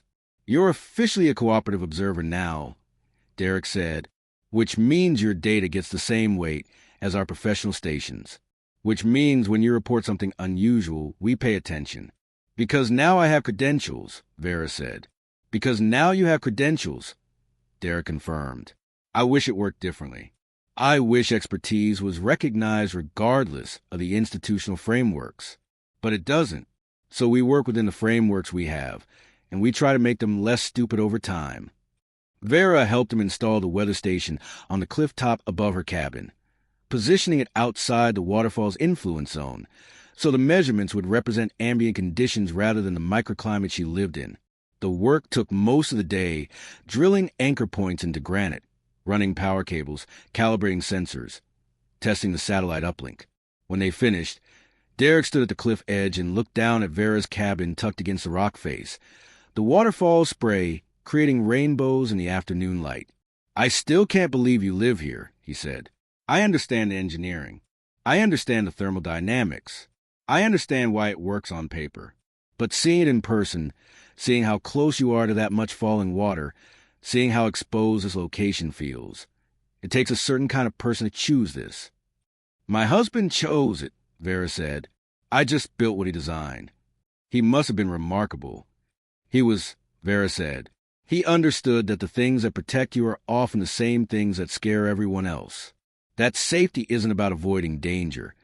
It's about understanding danger well enough to position yourself correctly relative to it. Derek was quiet for a moment, Then, the test avalanche you triggered, the one that buried you, that wasn't about positioning yourself correctly. That was about deliberately putting yourself in danger to prove a point. Yes, Vera said. Why? Why risk your life when you could just send us more data, more photographs, more evidence gathered safely? Because data doesn't make people believe, Vera said. Data is abstract. Data can be argued with, dismissed, reinterpreted. But video of an avalanche burying someone, video of a rescue, video of a person nearly dying because the conditions were exactly as dangerous as they claimed, that's not abstract. That's real in a way that changes how people think. You could have died. I was prepared to die, Vera said. I had my transceiver. I had the avalanche cord. I knew Sarah's team was on the mountain. The risk was calculated. Not zero, but manageable. Worth taking if it meant people would evacuate before the main slope released. That's not a calculation most people would make. Most people haven't spent 2 years living alone in the mountains thinking about what their life means, Vera said. Most people haven't lost a person who gave them a reason to care about staying alive. Most people still have something to lose that feels more important than proving they're right. Derek didn't respond. What could he say? That she should value her life more? That survival was its own justification? That other people needed her? All of those things were probably true. None of them would have changed her decision in January, when the choice was between personal safety and public warning. After Derek left, after his footsteps faded down the trail toward the valley, Vera stood at her cabin door and felt the weight of what she had admitted. She had been prepared to die. Not suicidal. The distinction mattered. Not seeking death, but willing to accept it as a cost of being heard, of being taken seriously, of making people listen when all other methods had failed. That willingness had changed something in her. She couldn't quite name what. But standing here now, 3 months after the burial, 3 months after the rescue, she felt different than she had felt before. Less afraid, maybe, or more afraid, but accepting the fear as permanent condition rather than temporary obstacle. More at peace with the reality that she was living on the edge of forces that could kill her any time they chose, and that peace came from understanding rather than ignorance. The transformation wasn't dramatic, wasn't the kind of thing you could mark with a specific date or event. It was gradual, accumulating like snow on a slope, building layer by layer until suddenly you look back and realize how much had changed. She was no longer the widow who fled Seattle in grief. She was no longer the woman building a cabin to fulfill a dead man's plans. She had become something else. Someone else. A person who lived deliberately in a dangerous place, who studied mountains with a kind of attention that bordered on obsession, who had earned the right to be heard because she had proven she was willing to stake her life on her expertise. The Forest Service designation as cooperative observer brought unexpected changes. Sarah Chun had included Vera's contact information in her avalanche forecasting protocols, which meant that backcountry travelers and mountain guides occasionally detoured to her location to ask about current conditions. Most of them arrived skeptical. Why should we trust a woman living behind a waterfall? And left convinced. Something about talking to someone who lived full-time in avalanche terrain, who checked the snowpack every morning the way other people check their email, who spoke about weak layers and propagation patterns with the casual fluency of native language, made people believe. By late May, Vera had received more visitors in 2 months than she had seen in the previous 2 years combined. She wasn't sure how she felt about that. The solitude had been important. The silence where David's voice should have been necessary for hearing her own thoughts. But the conversations were teaching her things solitude couldn't teach. Different perspectives on mountain hazards. Alternative approaches to risk assessment. Stories from other ranges, other winter seasons. Other close calls that informed her understanding of the terrain she occupied. One visitor in particular changed how she thought about her role here. His name was James Whitebird, a mountain guide from the Salish Kootenai Nation who had spent 40 years leading expeditions in the Northern Rockies and Cascades. He arrived without announcement in early June, climbing the trail with the easy efficiency of someone half his age, carrying a pack that probably weighed less than Vera's coffee supply. "I heard about the woman who lives behind the waterfall," he said, accepting the tea she offered. "Heard she understands things about mountains that most people never learn. Wanted to see if the stories were true. What stories? Vera asked. That you can read snow like some people read books. That you knew the avalanche was coming before it came. That you nearly died proving you were right. He sipped his tea. Stories don't always tell truth, but sometimes they point toward truth. Figured I'd find out which kind these were. They talked for 3 hours. James asked questions that no one else had asked, questions that revealed a way of thinking about mountains that was different from the engineering approach David had taught her, different from the scientific framework Saracen used, but no less sophisticated. He talked about mountains as living things, not metaphorically but genuinely, entities with moods and personalities and patterns that repeated across seasons and years and generations.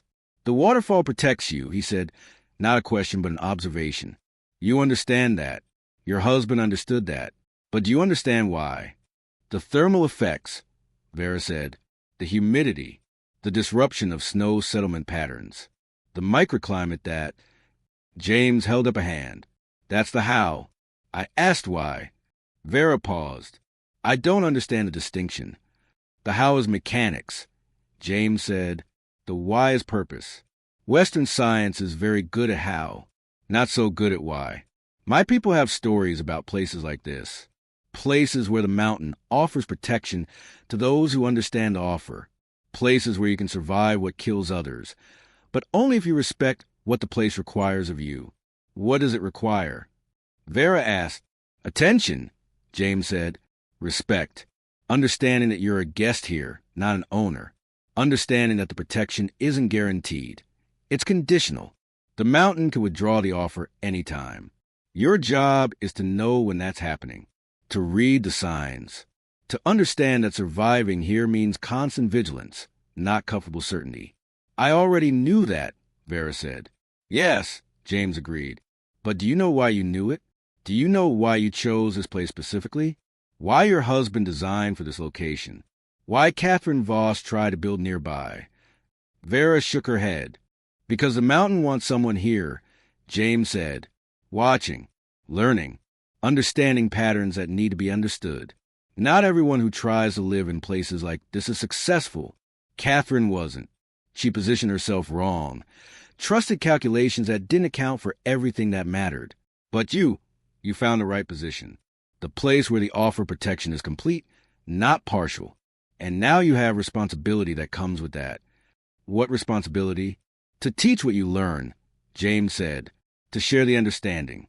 To be the person who translates between the mountain's language and human language. Not everyone can do this. Most people who try either die or leave. But you're still here. That means something. That means the mountain has accepted you.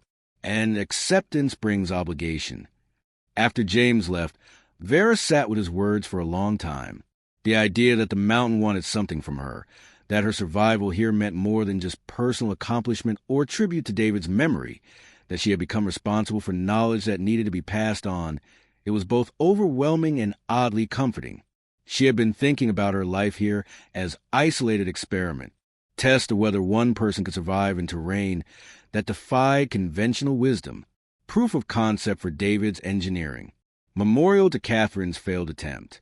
But maybe it was bigger than that. Maybe it was documentation of principles that matter beyond her specific circumstances. Maybe the reason she felt compelled to trigger the test Avalanche, to warn the resort, to force people to listen, wasn't just stubbornness or grief-driven recklessness. Maybe it was the first expression of the obligation James had named. Through June and July, as the snowpack melted and the high meadows exploded with wildflowers, Vera began documenting everything systematically. Not just the weather data that transmitted automatically to the forecasting center, but detailed observations about how the waterfalls influenced change with seasonal conditions, how the microclimate affected plant growth and animal behavior, how the protection offered varied depending on wind direction and temperature and humidity levels. She photographed the cliff face from multiple angles, mapping the spray patterns in different weather conditions. She measured water volume in the falls, tracking how it varied from spring runoff maximum to late summer minimum. She studied the historical records of avalanches in the drainage, comparing Catherine's observations from the 1890s with modern data, looking for patterns that repeated across decades and centuries. The work was absorbing in ways that surprised her. Not just intellectually engaging, but emotionally satisfying. She was building something again. Not a physical structure this time, but a body of knowledge, understanding that would outlast her, that would help future people make better decisions about how to live in dangerous terrain. By August, she had compiled enough material to attempt something she had been considering since Derek Paulson's visit, a paper for the Journal of Glaciology and Mountain Geoscience. Not a personal narrative, but a technical analysis of microclimate effects on avalanche hazard, data-driven, peer-reviewed, contributing to the scientific literature that informed how people understood mountain environments. The writing came slowly. Vera had a literature degree, not a science background. She could read technical papers well enough to understand them, but writing in that style required learning a new vocabulary, a new way of organizing arguments, a new standard of evidence and citation. She spent weeks on the introduction alone, revising until prose was clean and precise, until every claim was supported by measurement or observation, until the paper sounded like it belonged in a journal rather than a personal journal. Sarah Chin reviewed the draft in September and made suggestions that improved it significantly. Derek Paulson provided additional weather data from nearby stations for comparison. Even Frank Mitchum, surprisingly, contributed information about historical snow conditions from the resort's records, though he made clear he was helping the science, not forgiving Vera for costing him 2 weeks of revenue. The paper was submitted in October, exactly 1 year after the first snow that had started everything. The review process would take months, Sarah warned. Peer review was slow. Acceptance was never guaranteed. But the act of submission itself felt significant. A statement that Vera's observations had value beyond her personal survival, that the lessons learned behind the waterfall deserved wider audience. While she waited for the reviews, winter returned. Not as severe as the previous year. The long-range forecast predicted average snowfall, moderate temperatures, typical Cascade conditions rather than the historic cold and heavy precipitation that had produced a January avalanche. But winter nonetheless, bringing the familiar routine of wood splitting and water checking and constant attention to the snowpack building on the slopes above. This time, Vera wasn't alone in her monitoring. The cooperative observer designation meant her data was integrated into the regional avalanche forecasts. When she reported unusual conditions, Sarah's team followed up with site visits and additional measurements. When the forecast predicted elevated hazard, backcountry travelers called or emailed asking for local perspective. She had become part of a network, connected to other observers and forecasters and guides, all of them working to understand mountains well enough to keep people safe. The isolation remained. The solitude was still fundamental to how she lived. But it was solitude with purpose now, chosen not as escape, but as optimal position for the work that mattered. She was the person behind the waterfall, the woman who understood what the spray meant, the observer reporting from terrain, where few people could survive long enough to observe anything. In December, the journal acceptance came through. Minor revisions requested. But the core findings were sound, the methodology was acceptable, the contribution to the literature was deemed significant. The paper would be published in the spring issue. Her name, Vera Halstad, would appear in the scientific record as author of original research on microclimate effects in avalanche terrain. She read the acceptance email 3 times, not quite believing it. Then she walked outside into the December evening, into the spray zone where the temperature was 10 degrees warmer than surrounding forest, and she said out loud to the waterfall and the mountain and the ghost of David Halstad, "We did it. We built something that matters. We found something worth finding. And now other people will know." The waterfall didn't answer.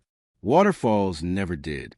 But standing there in the spray, feeling the moisture on her face, hearing the constant roar that had become the soundtrack of her life, Vera felt something like peace. Not the peace of completion. The work was never complete. Not the peace of certainty. Mountains taught uncertainty as fundamental principle. But the peace of right position, right purpose, right relationship with the forces that could kill her but hadn't, that had offered protection but demanded attention in return. She thought about Catherine Voss, who had tried and failed but whose observations had helped Vera succeed. She thought about David, who had understood what the engineering required but hadn't lived to see it work. She thought about James Whitebird's words about obligation and acceptance and the responsibility of translating between mountain language and human language. And she thought about the person she had become through 2 years of living here. Not the grief-stricken widow who arrived with plans she didn't fully understand. Not the reckless woman who triggered an avalanche to prove she was right. Someone different. Someone who had learned what the mountain had to teach, who had earned the right to speak about avalanche hazard with authority that came from direct experience, who had transformed survival into knowledge and knowledge into something that could help others survive. The transformation hadn't been sudden, hadn't been marked by any single moment. It had accumulated like snow, layer by layer, storm by storm, until the depth was sufficient to matter, until the person she used to be was buried beneath the person she had become, still present but no longer visible, foundation rather than surface. Spring came again. The paper was published. Vera's observations about waterfall microclimate effects were cited by other researchers working on avalanche forecasting models. Sarah Chin used the findings to refine the hazard assessments for the drainage, resulting in more accurate predictions and better-informed decisions about when to issue warnings. The resort expanded its operations, adding new buildings and lifts, growing development in ways that concerned Vera. She documented her concerns in reports to the Forest Service, noting how the expansion pushed structures closer to the avalanche runout zones, how the increased human presence elevated the consequences of forecasting errors, how the margin between safe and catastrophic was shrinking as more people occupied terrain that should have remained buffer zone. Frank Mitchum invited her to a meeting in May, the first time they had spoken directly since his Range Rover visit 3 years earlier. The resort's conference room was warm and dry and absurdly comfortable, decorated with photographs of smiling skiers and mountain vistas that looked nothing like the dangerous reality Vera lived in. "I wanted to show you the expansion plans," Frank said, spreading architectural drawings across the table. "Get your input. Make sure we're not building anywhere that concerns you." Vera studied the drawings. New lodge building positioned 600 feet from the debris field margin. Additional parking lot extending toward the drainage outlet. Equipment storage building placed at the property's eastern edge. Technically outside the mapped runout zone, but closer than Vera would have chosen. "This concerns me," she said, pointing to the storage building. "The maps show the runout zone ending here, but those maps are based on historical events. Climate change is altering snowpack characteristics. Warmer winters mean more wet avalanches that travel farther than dry ones. The safe margin is shrinking. How much farther could they travel?" Frank asked. "I don't know," Vera said honestly. "That's the problem. We're entering conditions outside the historical range. The old patterns might not hold. The models might underestimate runout distances. Building right at the edge of the mapped zone means you're betting that the future will look like the past." "But you don't know that it won't," Frank said. "You're asking me to leave land undeveloped based on possibility, not certainty. That's a hard business case to make." "I nearly died proving that possibility matters," Vera said. "I triggered an avalanche that buried me to demonstrate that the snowpack was more dangerous than your models predicted. I was right. The main avalanche came down exactly where I said it would come down, with exactly the characteristics I said it would have, and it stopped 190 feet from your buildings. Not 400 feet. 190 feet. Frank was quiet for a long moment. Then, "What would you recommend?" "Don't build the storage facility," Vera said. "Move the parking expansion back another 100 feet. Add runout barriers, earthen berms, concrete walls, something that could deflect debris if an avalanche exceeded the predicted distances. Install real-time monitoring on the starting zones, so you have warning if conditions deteriorate. And fund my research." "Fund your research?" "I'm documenting how climate change is affecting avalanche behavior in this drainage," Vera said. "The paper I published was just the beginning. There's more work to do. Long-term monitoring, detailed snowpack analysis, modeling how warming temperatures change the dynamics. That research benefits you. It gives you better information for making development decisions. It reduces your liability if something goes wrong. And it costs less than what you'll lose if an avalanche hits your buildings." Frank studied her across the table. You're not the same person who came here 3 years ago. No, Vera agreed. I'm not. That person I thought was crazy. This person I think I should listen to. He rolled up the architectural drawings. I'll revise the plans, move the parking, cancel the storage building, and I'll fund your research. Not because I'm suddenly generous, but because you're right that it's cheaper than the alternative. The funding changed everything. Not huge amounts. Frank Mitchum was a businessman, not a philanthropist, but enough to purchase better monitoring equipment, to support occasional travel to conferences where she could present findings, to hire a graduate student part-time, to help with data analysis. Enough to transform her work from isolated observation to legitimate research program. By the third winter, her fourth season behind the waterfall, Vera had established herself as a primary expert on avalanche behavior in the drainage. Her cooperative observer reports were cited in regional forecasts. Her papers were published in respected journals. Her testimony had informed Forest Service decisions about trail closures and development permits. She had become, improbably, exactly what James Whitebird had said she would become. The translator between mountain language and human language, the person who understood what the terrain required and could explain it in terms that convinced others to listen. The grief hadn't disappeared. David's absence was still a weight she carried every day. But the weight had become familiar, integrated into how she moved through the world, no longer overwhelming but permanent. Accepted as a cost of having loved someone whose loss left a hole that would never completely fill. The cabin that David designed had become more than memorial. It had become headquarters, research station, teaching location where visitors came to learn about mountain environments from someone who lived entirely within one. Vera hosted graduate students studying snow science, trained backcountry guides in snowpack assessment, consulted with avalanche forecasters about microclimate effects. She was no longer the crazy woman behind the waterfall. She was Dr. Halstad. She had completed an external PhD program at Montana State University. Her dissertation built from the research she was conducting anyway. The avalanche expert who lived in terrain most people couldn't survive, who understood patterns that conventional wisdom missed, who had proven she was right by nearly dying and surviving anyway. On a clear day in March of her 5th year, Sarah Chin climbed the trail with news. The Forest Service was establishing a permanent research station at Vera's location. Official designation, government funding, support for expanded monitoring equipment and long-term data collection. They wanted to formalize what had been informal, to make Vera's observations official record, to ensure that her knowledge would continue even after she was gone. It's recognition, Sarah said, of you, of the work you've done, of the importance of this location for understanding mountain hazards. You'll have a staff, resources, the legitimacy that comes from institutional backing. Will I still live here? Vera asked. Behind the waterfall? In the cabin David designed. That's up to you, Sarah said. The designation doesn't require you to leave, but it does mean you'll have more visitors, more official responsibilities, more integration with Forest Service operations. Some people wouldn't want that. Some people would see it as intrusion on the solitude that made this place valuable. Vera looked at her cabin, at the waterfall that protected it, at the cliff face where she had drilled anchors for the weather station, at the spray zone that created the microclimate that made survival possible. This was her home, the only place that felt right since David died, the only location where his presence was still tangible, still real, still speaking through design that kept her warm and dry and safe. But it was also more than home. It was laboratory, classroom, proof of concept for principles that matter beyond her personal survival.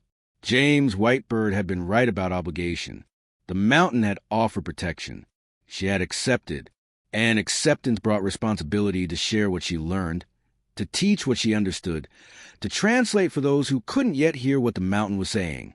I'll stay, Vera said, and I'll accept the designation, not because I need the recognition, but because the work matters more than my solitude, because other Catherine Vosses will try to build in dangerous places, because other people will face choices about whether to trust their calculations or listen to conventional wisdom, because someone needs to be here, watching, documenting, translating.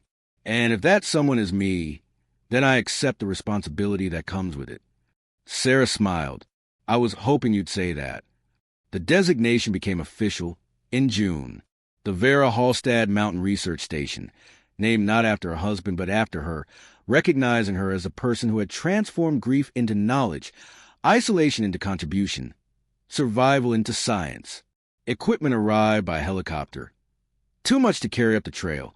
Sophisticated instrumentation for measuring snowpack properties, atmospheric conditions, ground temperature, precipitation chemistry, every variable that affected avalanche formation. Graduate students came for summer internships, sleeping in tents in the meadow below the waterfall, learning to live in terrain that could kill them if they stopped paying attention, absorbing lessons that no classroom could teach. Vera trained them in snowpack assessment, in reading terrain, in understanding the difference between calculated risk and reckless risk, in knowing when to retreat and when to stand firm. She told them about Catherine Voss, who had understood the principles but positioned herself wrong, about David Halstad, who had understood the engineering but died before seeing it work, about the avalanche she had triggered, the burial she had survived, the price of being heard when no one wanted to listen. She told them the truth that mountains taught to anyone who stayed long enough to learn, that survival required constant attention, that knowledge was never complete, that certainty was illusion, and the only real choice was whether you face uncertainty with preparation or pretended it didn't exist. On quiet evenings, when the students had descended to the valley and the seasonal visitors had departed, and she was alone again with the waterfall's constant roar, Vera would sit at the table David had designed and write in the journal she had been keeping since her first winter.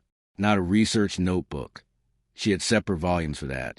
But personal record, documentation of transformation she was still trying to fully understand. 5 years. She wrote on the anniversary of her arrival. 5 winters. 5 cycles of watching the snow accumulate and release, of living inside the forces that most people only observe from safe distance. I am not the same person who climbed this trail in August 5 years ago. That person was running from something.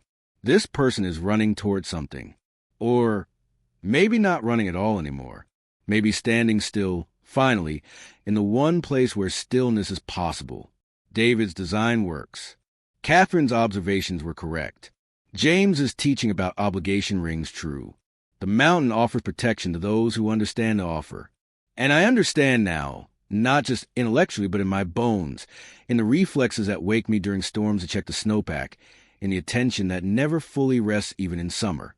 I have become the person the mountain needed, not because I'm special, but because I stayed when leaving would have been easier, because I learned when ignorance would have been more comfortable, because I chose to face what scared me instead of pretending the danger didn't exist. This is home now, not just David Memorial, not just research station, not just proof that someone can survive behind a waterfall. Home in the deepest sense, the place where I belong, the place where my life makes sense, the place where everything I've learned and everything I've lost and everything I've become converges into something that feels finally, impossibly like purpose. She closed the journal and stepped outside into the June evening. The waterfall caught the last light and transformed it into gold. The spray zone was warm, the protection functioning exactly as designed, exactly as Catherine had understood, exactly as David had engineered. She stood in the spray and let it soak through her clothes, feeling the constant moisture that made this place work, that created the microclimate that defied conventional wisdom about where people could live and how they could survive. From here, she could see the resort lights beginning to glow in the valley 3 miles below. Buildings full of people who would sleep comfortably tonight without understanding the forces that could reach them if conditions were wrong, without knowing that their safety depended partly on calculations made by a dead engineer, partly on observations made by a dead surveyor, partly on vigilance maintained by a widow who had transformed grief into guardianship. They need to know. That was the point of what Vera did. They could remain comfortably ignorant because someone else was paying attention. Someone else was watching the snowpack and reading the weather and understanding the patterns that repeated across seasons and decades. Someone else was translating between mountain language and human language, making survival possible for those who would never learn to survive on their own. The work would continue. Long after Vera was gone, After a time behind the waterfall had ended, the research station would remain. Other people would occupy this location, would study these slopes, would learn from the data she was collecting and the knowledge she was documenting. The translation would continue because the need for translation would continue. Because mountains didn't care whether humans understood them or not, and humans needed advocates who could explain what indifference looked like, what respect required, what survival cost. Vera had become that advocate, not through any grand decision, not through dramatic transformation, but through the slow accumulation of days and seasons and storms. Through choosing to stay when leaving was easier, through choosing to learn when ignorance was more comfortable, through choosing to share what she learned even when sharing was difficult. Catherine Voss had tried. David Halstad had planned. But Vera Halstad had done, had survived, had documented, had translated, had transformed personal experience into public knowledge, isolation into contribution, grief into something that helped people she would never meet avoid dangers they would never understand. That was enough. That was more than enough. That was everything. She stood in the spray zone until full darkness fell, until the stars emerged above the cliff face, until the temperature dropped enough to remind her that even in June, even behind the waterfall, the mountain was still there, still watching, still offering protection on its own terms. Then she went inside, closed the double doors against the night, lit the lanterns David had specified, and sat at the table he had designed in the cabin. He had planned the location he had chosen because he understood what the water meant. She was home. She was doing work that mattered. She was translating for the mountain, teaching for the dead, surviving for those who would come after. She was exactly where she was supposed to be, and that finally was enough.